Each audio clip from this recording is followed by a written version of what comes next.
Well, that's... Hey, so you returned your Tony? Right. I gave it back to them. I gave the Tony back to them because I felt that it's a mockery and an injustice when a person who's on Broadway for almost 7 years is not even allowed to appear on the Tony, is not allowed to be nominated for a Tony. And they decided that if you're a Jew with an accent, you're not elitist enough for the Tony committee and for the Tony people. If you happen to come from France and you have an accent that nobody could understand, you're considered art. If you come from Venezuela and you dance like a monkey or like a maniac, and and you have some kind of a sound nobody heard before or understands, but it's foreign, it's elitist, it comes from a drunken doctor in Pittsburgh, all of a sudden it's class.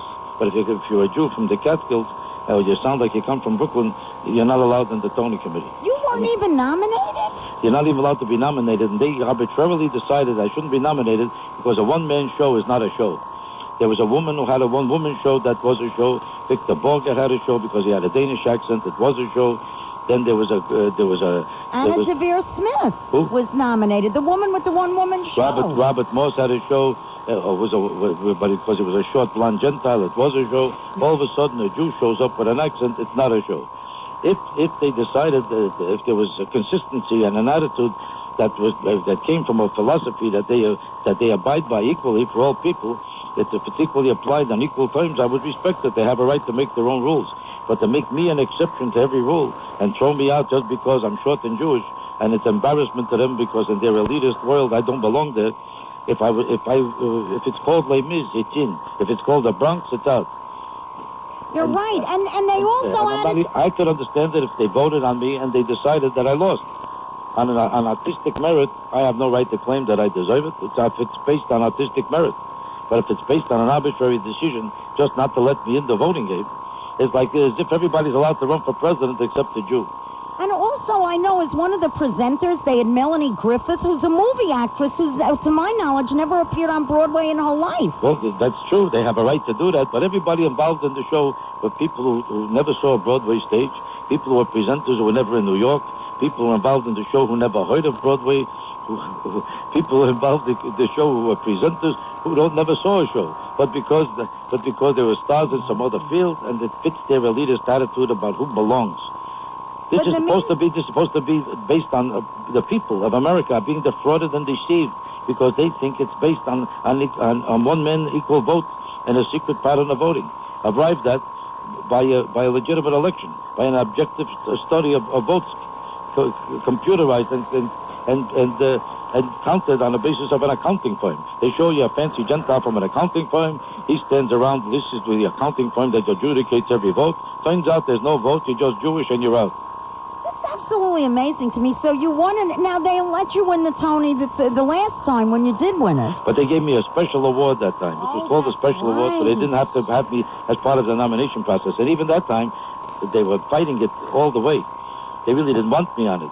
They were fighting desperately to keep me off it, but the pressure was so intense that they couldn't help it, so they invented a special award so they shouldn't have to call me as part of the regular voting committee. And in the meantime, you're one Jackie Mason. The name of the show is Politically Incorrect. And what theater is it at again? It's at the Golden Theater, and it's so packed you can't get in there. I don't know how I'm even talking to you because there's not even room for me in the show. Well, last night I had to watch the show from across the street. I couldn't get into my own building. It's a good thing it's a one-man show. It's a one-man show, and it's the biggest hit of all time because people are coming back 3 times, 7 times to see the show because they know that I talk about all the things that I was hot as the news. It's like reading today's paper. I do comedy about the O.J. Simpson case now that's tearing the house down, and the O.J. Simpson's family want to come to see me just to find out what I'm saying about it. Oh, really? Everybody's coming to find out. Maybe Robert Shapiro should come. Shapiro would like to come, but he's too busy pressing his suit, his shirt, his tie. He's so busy with his outfit, I think he forgot who he's fighting for.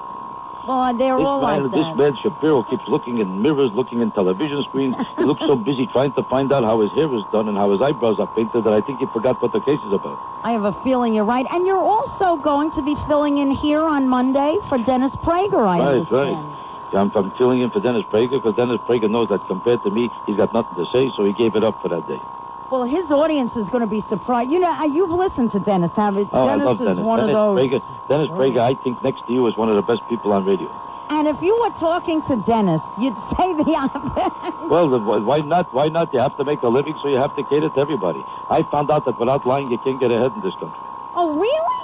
That's my problem. I don't lie enough. Jackie, thank you, because now when I really get ahead, I'm going to give you all the credit. I'm going to start lying. I think that's my real problem. The real problem is that I've always been telling the truth. If I lied a little better or a little more often, I think I would have a much better job today.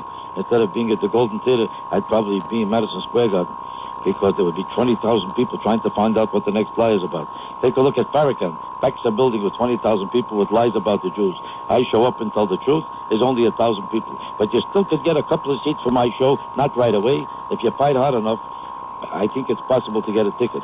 We're going to give special prizes to the people who could get into the show. We're going to give them a seat. Well, that's very nice. So God bless you, sweetheart. I appreciate the opportunity, and I appreciate all the plugs you're giving me.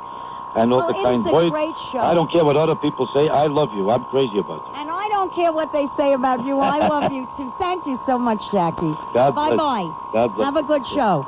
He's hollering about gerrymandering, but he's so young and so unread that he doesn't remember there was a time where blacks couldn't vote in the South and literally had to pay a poll tax. And gerrymandering was not invented by black folks. Gerrymandering actually started to keep black folks, once they got the vote, of developing any power. He needs to wake up and at least stop showing his ignorance and read something and get some Billy, facts. if we all stopped showing our ignorance, there'd be no talk radio at all. No, that isn't true. That as much as I dislike Grant and as racist as I think Ciro Gigante is, you can see the man is well read and has an education. Okay, now I'm the one who's going to have to pay the price for this call, so thank you, dear. I'm sorry, but I hope you heard it. Okay. Thanks, sweetheart. Oh, he did, and I'll hear about it. Hi, oh boy, Greg from King of Prussia. Good evening, Lynn Samuel. How are you, you right-wing nut? I am doing very fine, thank you. And what a beautiful coincidence to come right behind the only guy I would like to take in a hot air balloon with me, just in case something happened. Do you do hot air balloons? What? Do you go up in hot air balloons? I haven't yet, but if I do, I'm going to bring Hilly with me. Oh, all right. Get into trouble. Okay. Now, listen, let's talk facts. Leon Panetta goes on Meet the Depressed, and he accuses the Republicans of partisan politics. Well, Lynn, the Republicans do not have a majority in Congress. They can't stop anything. No. I made this very clear earlier. It's like what's going on with the bill to stop permanent replacement workers. The Republicans can filibuster, which then means you need 60 votes to override, and the Democrats don't have 60 votes. But they haven't filibustered. But this is where they the are Black filibustering right now. Well, I don't have C-SPAN yet. I don't have, my apartment complex doesn't have cable. But anyway, if it was, I'd move if I were you. I am. My lease is up. Now, let's get back to the Black Caucus. Bill Clinton needs their vote on the health care bill and the crime bill. They can single-handedly defeat that bill easily. The budget bill passed with one vote. These guys are directing him. He has flip-flopped and waffled 6 times, Lynn, on Haiti. 6 times. And then he had the goal to stand up in front. He must have been on drugs or something. He said he has the same policy that he's always had for the last 3 months. Just the other day, Rush Limbaugh showed it on his TV show. Yeah, well, he always does that. How can he stand up there and with a straight face say, please, you act as though Bill Clinton is the only politician that ever lied. Well, Lynn, let's face it. He is the one who has taken it to new, shall we say, lows.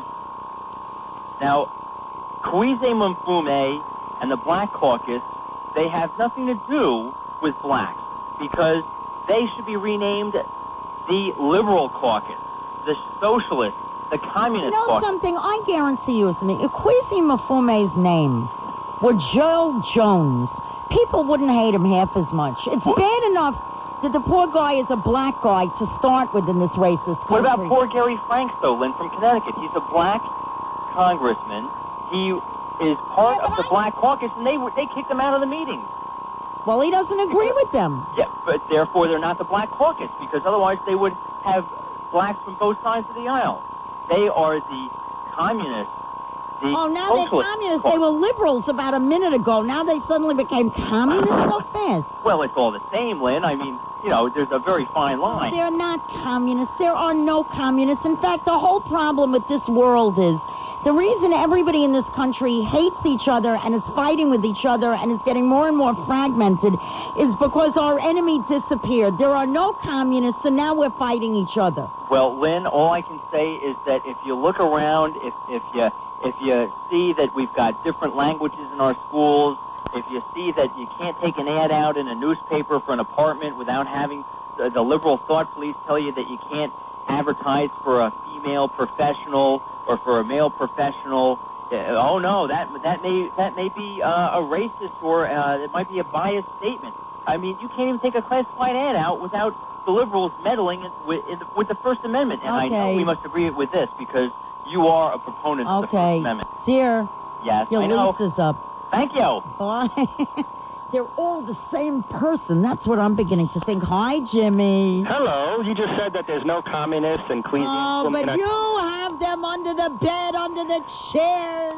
Well, maybe they're under your bed or possibly in your bed, but I wish I go something to were the in my communist bed. rallies. No, just a couple of years ago, the communists had a big rally at the Jacob Javits Center, a Peace for Cuba rally, and Queasy and Fumi was an endorser of it.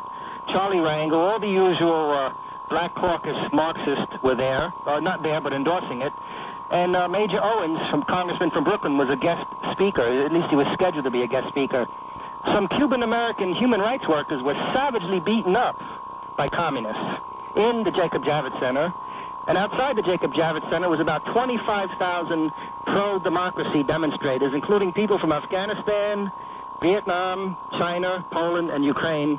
Naturally, the media pretty much downplayed it, and I think the New York Times claimed there was only 10,000 anti-communist demonstrators outside. So to say there's no more communists is a little bit absurd. In fact, the communists a couple of years ago beat up some friends of mine, some Cuban-American women, at the New School down in Greenwich Village. And being that there's no communist, why is the New School is trying to settle out of court for a lawsuit, being that my friends went into this building and were not given adequate protection? So to say there's no communist is really a slap in the face to all the millions of people who've died or are suffering or had suffered under communism because it's... So I assume that you were against George Bush giving most favored nation trading status to communist China. Yes, I was. Oh, all right. Well, at least I'm consistent. I'm consistent. I'm arguing with anybody. I don't care, conservative, Republican, Democrat, people.